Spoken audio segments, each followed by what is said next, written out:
Nkwanirizaako nnyo mukwano gwange nagyo osinza okuba ng'otuwuliriza okola kyamaanyi nnyo okwekuumira ku mayengo gano aga UG Updates TV agava mu ggwanga erya Democratic Republic of Congo. Si malungi gwe mukwano gwange ali eyampuliriza, gano gawuniikiriza ensi yonna. Lwaki gaba gawuniikiriza ensi yonna? Ngenda kubanga ngakuwa naye sooka ogende wali wansi waliwo ekigambo subscribe okikoonemu tubeere nga tugobererwa ffenna ffenna, obeere ng'osobola okuba ng'otweyungako. Nammwe abali mu diaspora mukole kyekimu, mu subscribing, mu liking, mu sharing. Mbaagala nnyo era nga mbategeeza nti mukola kyamaanyi nnyo okulonda UG Updates TV okuba nga mugenda maaso n'okulinkingibwako information yonna yonna gye musinzira okuba nga muli. Eggwanga lya Democratic Republic of Congo okusinziira ku zibadde zigenda mu maaso mu bitundu bino, bavuddeyo ne bagamba ne balangira ng'ebasuspendinze cobalt export okumala emyezi 4. Lwaki kino Congo ekikola? Jjukira nti Democratic Republic of Congo y'ensi eyimu ku nsi ezisingayo ebyobugagga mu nsi yonna,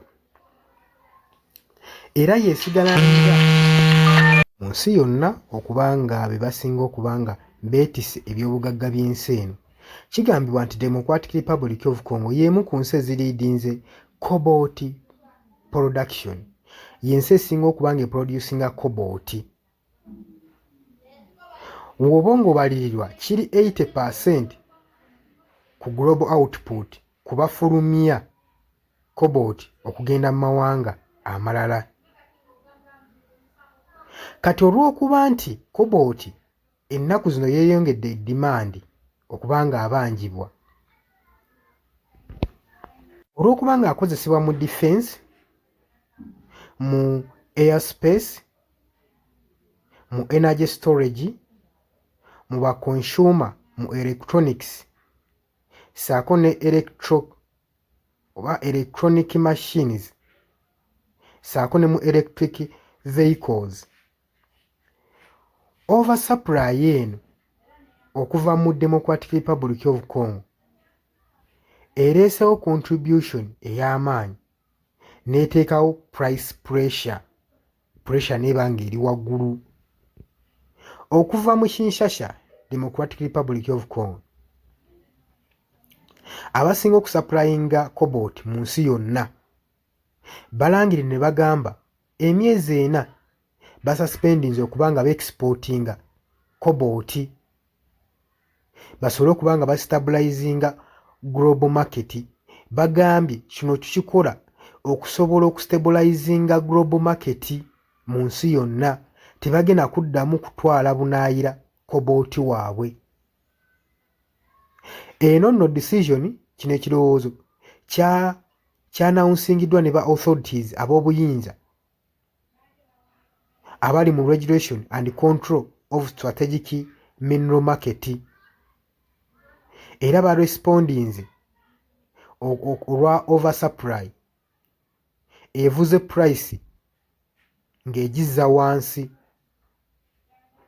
Eno nno suspension ezzeewo ku cobalt mining activities omuli industries, semi industries, mu industry obutono, ennene, small scales, ssaako ne artisanal operations. Bonna bonna tebagenda kuddamu kuba nga babasupplyinga cobalt ono. Measures zino ziteereddwawo okumala emyezi 3 ku point nti ab'obuyinza basobole okusalawo okuba oba bamodifyinga oba bateekawo life suspension, kinaadipendinga ku condition ey'akatale bwe kanaabeera aka cobalt ono.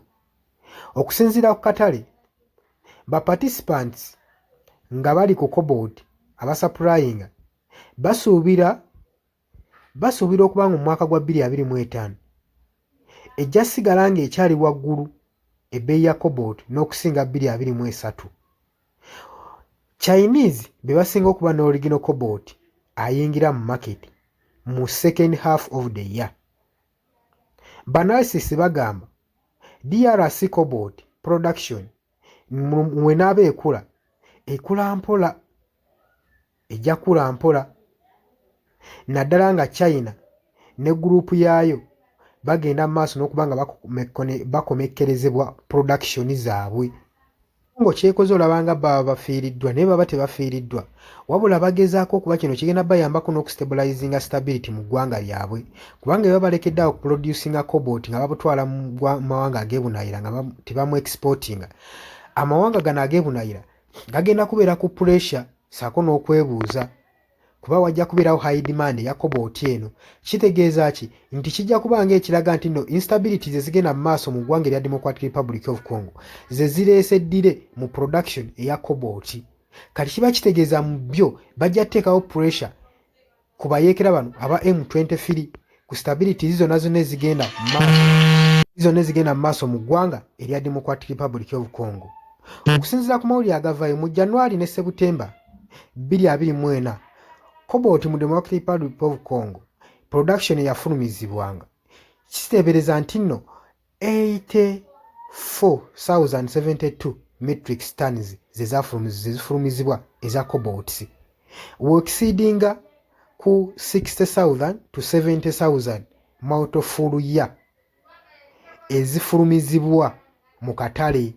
Kati kitegeeza nti nno bajja kukola ekisoboka okulaba nga bajjawo kyonna kyonna obusitako eremesa Congo okuproducinga cobalt kuba jjukira bino ebisinga mining sites zino zirimu abayeekera ba M23. Kati balina osooka okufugaza omuyeekera ono okusobola okulaba nga production egenda mu maaso ya cobalt. Kitegeeza ki amawanga ag'ebunayira Congo gebadde exportingwamu cobalt gajja kubeera ku pressure nga geetaaga ngali ku demand eya mineral eno.